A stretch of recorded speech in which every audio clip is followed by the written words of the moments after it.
Guten Abend, meine Damen und Herren.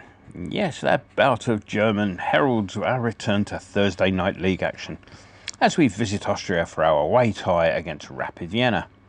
Kick-off on Thursday is at 5:45 UK time, and with UEFA's banning sales of tickets to our supporters being trumped by Austria's COVID lockdown, you'll be needing to go for BT and perhaps eyes up Mother Brown.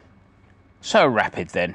They currently lie in 4th place in our Thursday night league group. A place in the last 16 is beyond them, but like Genk, they still have a chance to get into the preliminary knockout round by finishing second. Dinamo Zagreb are the only team left that could actually pip us to that last 16 spot. Remember that 3rd place gives you a place in the Thursday night Isthmian League with the Dregs, but that won't apply to us. At home, Rapid have improved from second bottom where they sat when we last met, to the extent that with 8 games of the regular season to play, which was the situation when I started writing all this, they sat in 7th place in the 12-team league. Of course, Austria is one of those leagues that has a format. This means that when all have played home and away, the top 6 reconvene and play each other for the title, whilst the bottom 6 play to stay up or something. My previous look at our hosts included some speculation as to the future of manager Dietmar Krubauer. Despite an improvement in form that saw them win 2 and draw 2 following a run of 3 defeats on the trot, the final straw for the powers that be came after a 4-1 drubbing away at WAC. Coaching duties are currently being shared on an interim basis by assistant manager Thomas Hickersberger and former second 11 coach Stefan Hoffmann. Their first match came this weekend, where they laboured to a 1-0 home win over Altach, who played the last half hour with 10 men after a VAR review of a challenge by Noah Bischoff on Rapid keeper Paul Gartland produced a red card. This result lifted them up to 5th place in the pre-split table, an improvement of 2 places just since I started writing. Having gone through their squad in some detail only a few weeks ago, we've decided to give Daisy some time off so she can pack some essential supplies for a forthcoming international trip that we'll be undertaking. She will also be responsible for all the paperwork, which, at the moment, is running the Jurgen Klopp Book of Excuses a close second in terms of lengthiness. Top tip.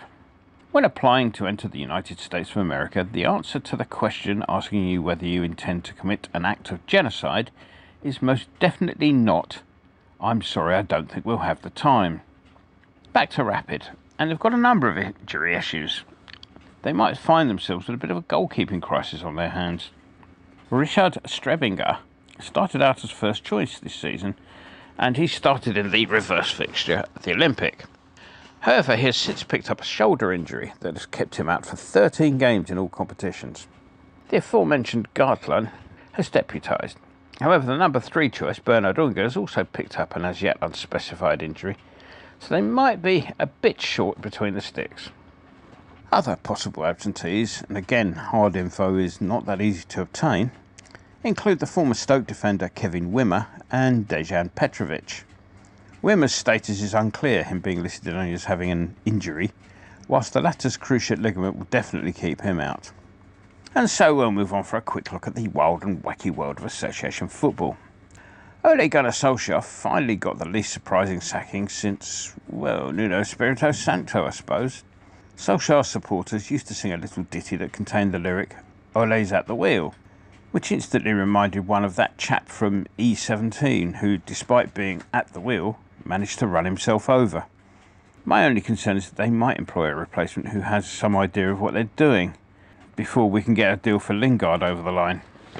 Talking of musical matters, Daisy sent me some social media stuff that suggests that someone called Adele, a chanteuse whose recordings are regular entrants to the hit parade, I am given to believe, is a Tottenham supporter.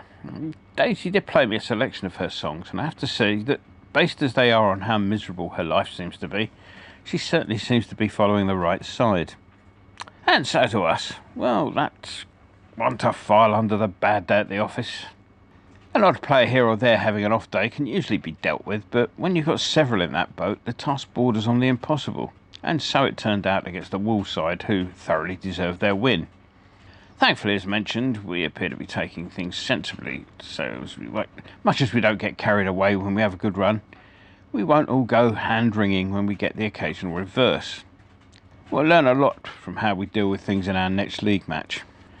At the time of writing, we only have Ogbonna on the injury list. His knee now seems likely to keep him out for the rest of the season, which is a bit of a downer.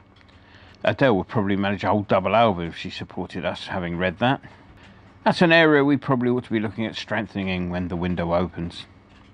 Team selection's a bit of a poser. I know we've rung the changes for the continental stuff this season, but the slight glitch against Genk the other week has left a small chance of us dropping into the last 32, rather than the last 16 place we would get by finishing top of the group.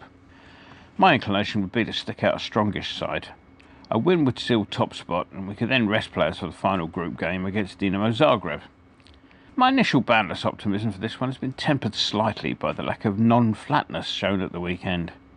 But if we put a strong side out, we should have too much for them. So I'll be placing the £2.50 that was going to chip in towards Man United's redundancy fund on an away win. Let's call it 2-1 to us, shall we, Mr. Winston? Enjoy the game. Yes. Big knees up Mother Brown, man. Yeah. Yeah, I'm regularly on the general discussion page. There's always someone who's got some information, so I love it. Yeah. It's great. Yes, it's excitement surrounded by imminent disappointment. That's what it mostly is.